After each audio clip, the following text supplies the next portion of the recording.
Amis de la chaîne YouTube 45e Parallèle Nord, bonjour. J'ai décidé de lancer une nouvelle rubrique vidéo qui va être consacrée au maquettisme. Donc j'espère que ça plaira à beaucoup. C'est une séquence que j'amorce simplement aujourd'hui, c'est-à-dire qu'il va y avoir une vidéo aujourd'hui et ça reprendra, je pense, à partir de janvier 2024. J'ai intitulé cette série de vidéos WME 2025. Pourquoi WME 2025? Donc WME comme World Model Expo de l'année 2025.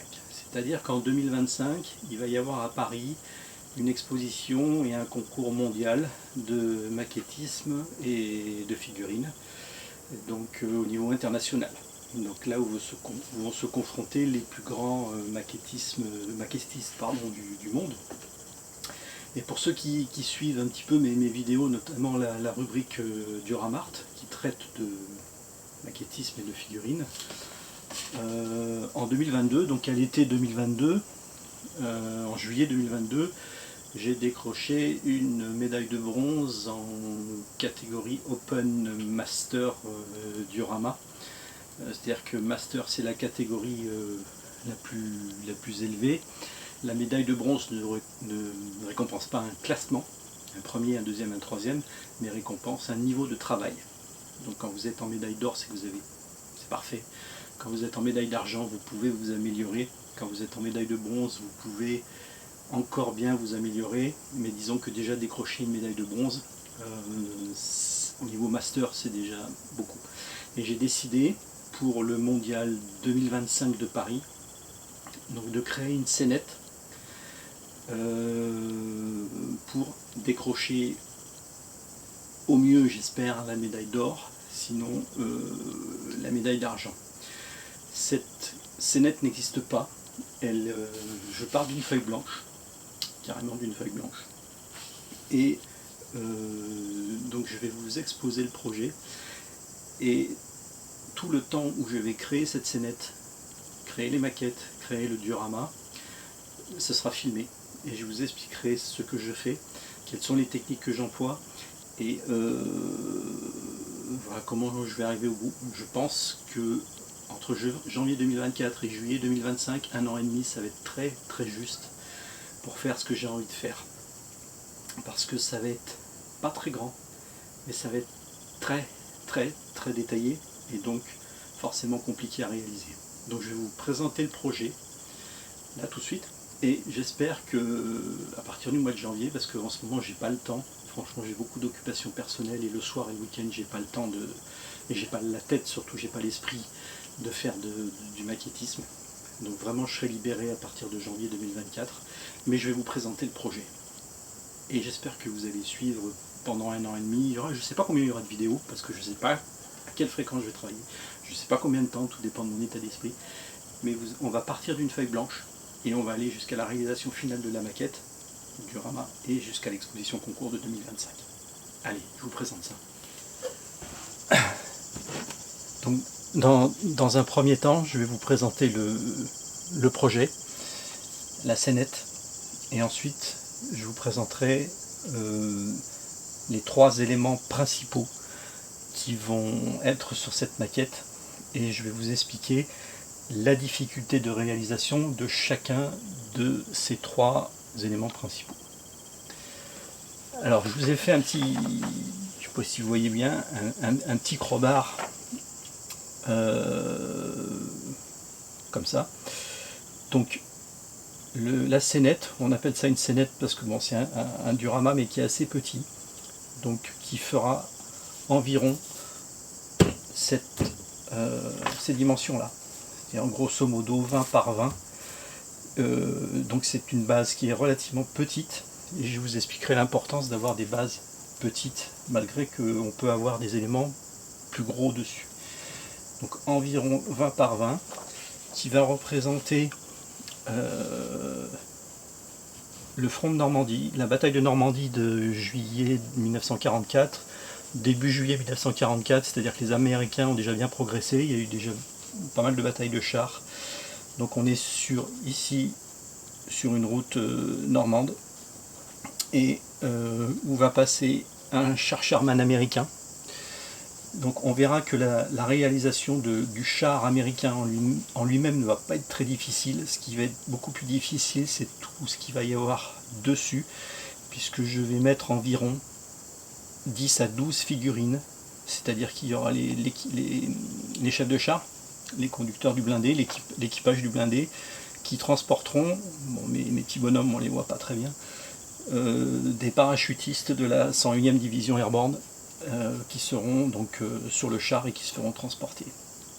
Donc la difficulté, ça va être de créer une atmosphère entre les figurines, l'équipage du char, et il va y avoir plein d'accessoires dessus, des caisses, des seaux, des sacs de sable. En fait, ça va être très très chargé au niveau du Sherman. Premier élément, donc le Sherman. Le deuxième élément, ce sont les figurines qui sont sur le Sherman.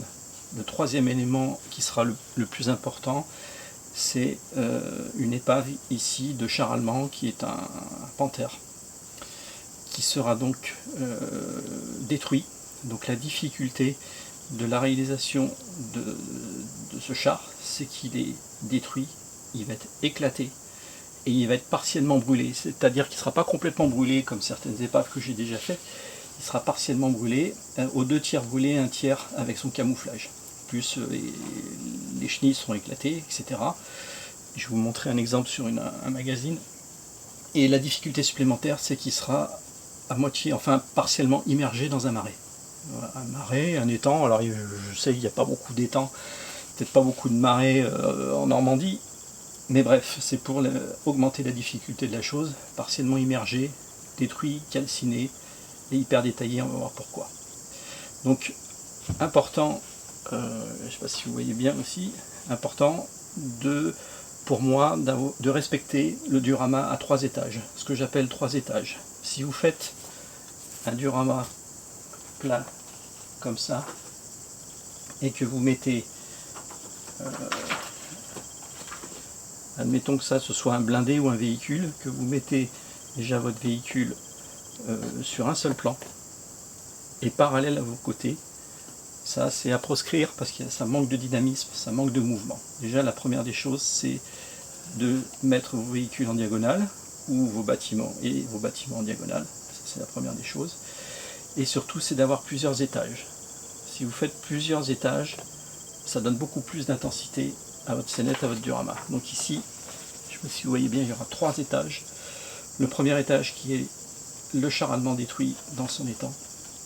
Le deuxième étage qui est la route ou le chemin avec le Sherman qui passe. Et le troisième étage, il faut une verticalité de 3e plan. Donc ici en campagne c'est difficile. Ça peut être un arbre, schématisé ici, mais ça va être difficile. Ça peut être un panneau indicateur, ça peut être une façade de bâtiment, ou ça peut être un poteau télégraphique. Pour l'instant, je pars sur l'option poteau indicateur. Bien, vous allez voir souvent mes mains, hein, parce que je pense que ce qu'il y a autour, ce sera plus intéressant que voir mon visage. Donc je vais commencer la présentation par la maquette du char allemand. Donc c'est une maquette d'un Panther, donc LED version de la marque Takom, que j'ai acheté quand j'étais au Japon. Donc c'est une grosse boîte, on peut voir, et c'est un kit qui est avec une version full intérieur du char Panther, c'est-à-dire que tout l'intérieur est détaillé. Vous avez le compartiment moteur, vous avez toute la partie inférieure, tout ce qui est boîte de vitesse, transmission, etc. Je vous montrerai le plan rapidement. Alors pourquoi j'ai pris un kit full intérieur comme ça, parce que le char va être donc éclaté, la tourelle va avoir été soufflée par l'obus, et donc on va pouvoir voir tout l'intérieur de la tourelle et tout l'intérieur du char. Je vais vous montrer un exemple sur un magazine. Donc voilà, ça c'est un blindé moderne, mais le principe est là, c'est-à-dire que voilà, on verra tout ça. et on verra l'intérieur du blindé, le compartiment moteur en partie explosé, etc. à travers les tourelles aussi des hommes d'équipage. Donc ça donnera ça. Voilà, une version peinte finie, c'est à peu près ça. Alors,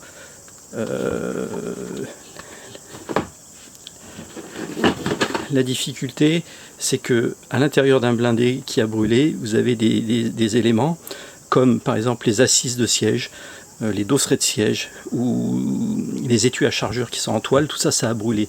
Donc il faudra ne pas faire apparaître ces éléments qui ont brûlé et mettre à la place, et ben, pourquoi pas des armatures métalliques, des choses comme ça. Donc je vais vous présenter ce kit rapidement et vous allez voir la complexité d'un tel kit. Donc voilà les détails un petit peu, un montage des trains de roulement, partie du châssis, partie inférieure,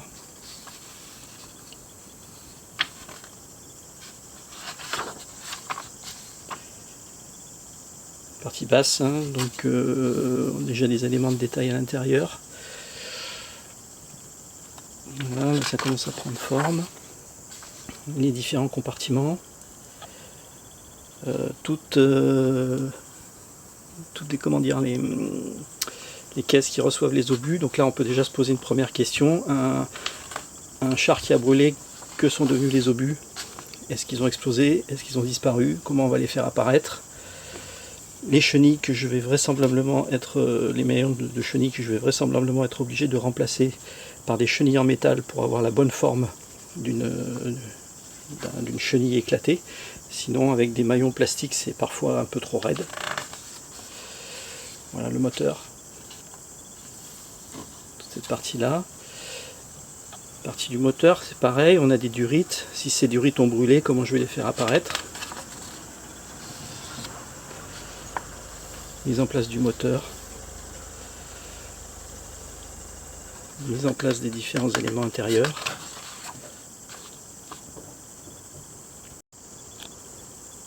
Donc voilà encore des parties arrière. Donc voilà ce que donne on va essayer d'éviter le reflet. Voilà ce que donne un intérieur, un full intérieur. Donc imaginez le travail, sachant qu'on va enlever beaucoup de pièces parce qu'elles ont brûlé et qu'on va en tordre une bonne partie aussi. De l'autre côté, emplacement du moteur. Ce sont des pages brillantes. Donc voilà la tourelle, qu'on verra donc la partie intérieure quand le char sera éclaté. Voilà, je vais tourner un petit peu plus vite parce que on aura le temps de voir ça au moment du montage. Donc vous voyez que c'est quand même bien fourni. Voilà la boîte. Si je m'amuse à enlever les grappes une par une, ça donne ça, ça,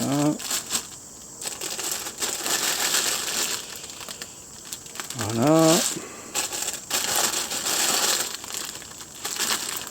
voilà, la partie supérieure, le châssis, là. Voilà, je passe vite parce que ça me démoralise. Encore. Encore. Toutes les grappes. Voilà, donc j'ai remis toutes les grappes parce que ça prend du temps. Alors, un petit détail aussi, c'est que ce kit là, alors je vais remettre les plans.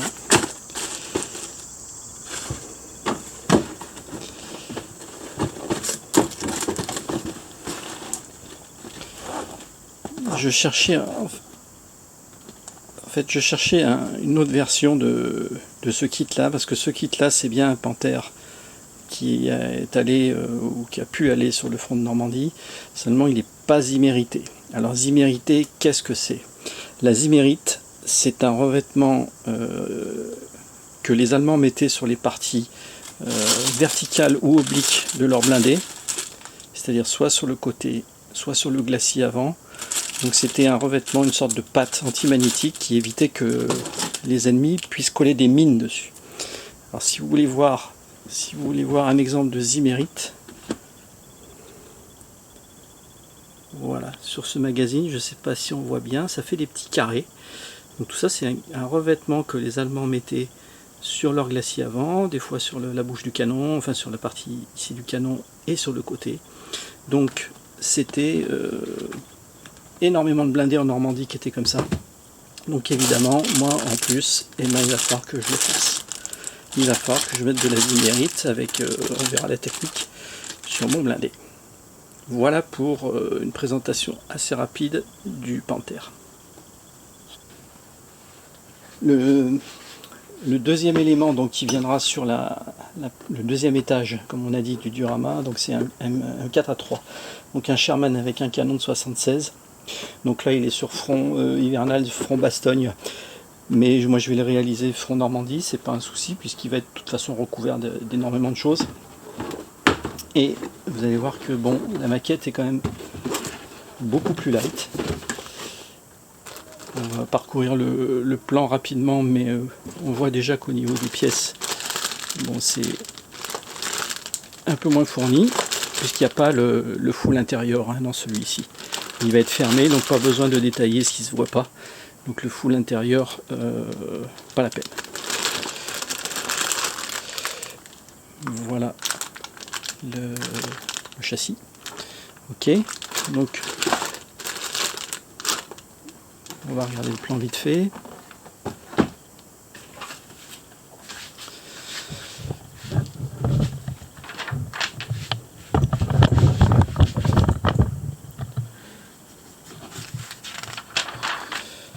Bon, ça. Voilà, donc on commence ici par les structures. Donc on voit que le train de roulement, les chenilles, alors comme le char sera en dynamique, que les chenilles sont beaucoup plus tendues en dynamique, je vais vraisemblablement conserver les chenilles de plastique, enfin les chenilles du kit. Si j'avais un char arrêté ou détruit, je passerais vraisemblablement sur les chenilles métal. Voilà. Donc on voit qu'on arrive déjà à la partie supérieure, donc il n'y a pas de partie interne. Donc c'est relativement plus aisé à monter. Mais quand même, ça prend un petit peu de temps.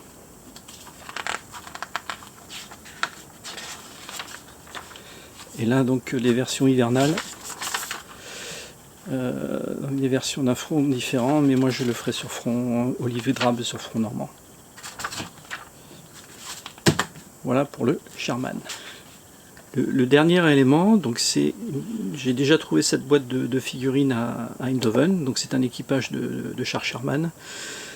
Donc figurines en résine, des attitudes qui sont très naturelles, donc qui vont très bien aller sur le blindé. Voilà, j'ai déjà commencé simplement à les monter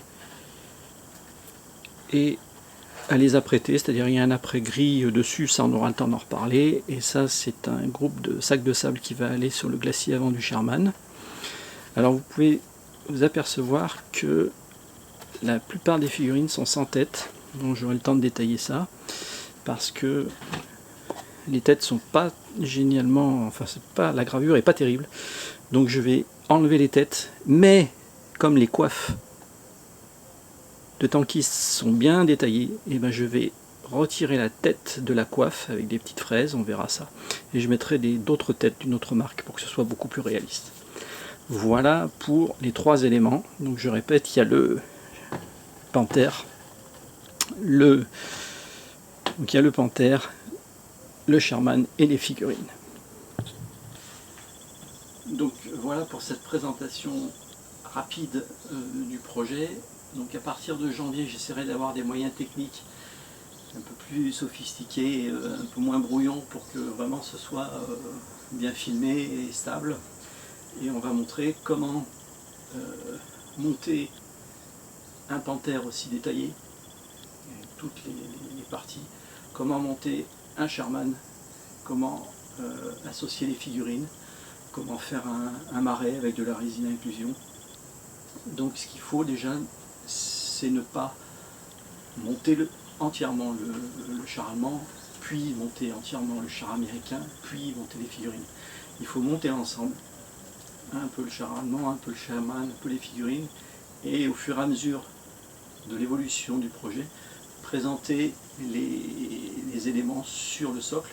On verra aussi comment fabriquer le socle, pour que ce soit bien harmonisé, pour qu'il y ait une interaction entre les figurines, c'est-à-dire que vous n'allez pas poser une figurine à droite, une figurine à gauche, une figurine devant, une figurine derrière. Il faut que toutes vos figurines, par exemple, on va avoir une attitude déjà de la vitesse du Sherman, donc des figurines qui seront dans une certaine position, et avec toutes, par exemple, le même regard qui vont vers l'épave du blindé. Voilà, donc ça, tout ça, ça se travaille. Et donc il faut changer des têtes, il faut changer des mains, il faut changer parfois modifier des courbures de corps. Donc on verra tout ça en détail. Et donc rendez-vous, je pense que comme je vous l'ai dit, je ne pourrai pas avancer avant janvier 2024. Donc rendez-vous à ce moment-là, et ce sera des vidéos, peut-être 20 minutes, une demi-heure, où je vous montrerai l'évolution du projet. Il y aura peut-être des accélérés, des choses comme ça. Et dès qu'il y a des points de détail techniques importants, eh ben, je préciserai. Ok ? Allez, je vous dis à bientôt, et peut-être pas de nouvelles cet été, parce que je vais partir en vacances, mais rendez-vous en septembre pour sûrement d'autres vidéos ou des news. Allez, à bientôt, ciao.